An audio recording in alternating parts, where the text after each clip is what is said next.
Muri iyi video aka kanya tugiye kureba uburyo wakemura ikibazo cya network muri telefone yawe cyangwa smartphone yawe. Niba ufite telefone ariko data zikaba zidakora neza cyangwa Airtel, ntugire ikibazo, mu masegonda 10 gusa uraba umaze kumenya uburyo network yawe yagaruka ku gihe kandi neza.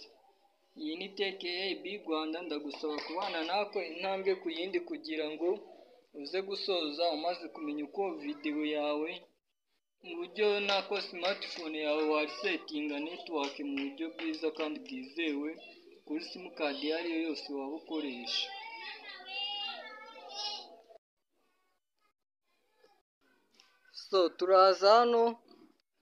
Turaza dufunge hano, turafunga airplane mode gutya. Aka kanya airplane mode yacu turayifunze. Kugira ngo tuze gukosora ikibazo network yacu ifite, ibintu bisigaye bituma tutagira network, urabona ko tumaze gufunga airplane mode. Wongere uyifungure. Tuyifungure.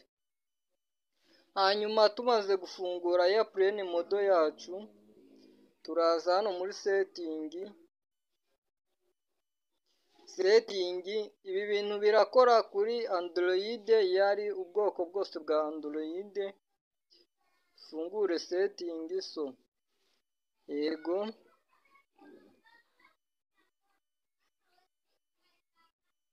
Tuze hano dukande ku bwoko bwa internet iyo ariyo. Tuze dukande hano kuri aka kamenyetso ka setting tuve kuri MTN. Okay. Urabona turahita tuza hano. Ubundi wari ukwiye kuba uri kujya ku cyo bita advanced setting. Reka tuze kuri preferred network type. Tugera kuri preferred network type, turahitamo network. Ushobora guhitamo Android, ushobora guhitamo 3G automatic, cyangwa ugahitamo 3G gutya cyangwa 2G. Reka nihitiremo 4G nta kibazo. Aka kanya kugeza ubu network iraza kugaruka ihari kandi imeze neza. Niba uri kubona nta network ihari,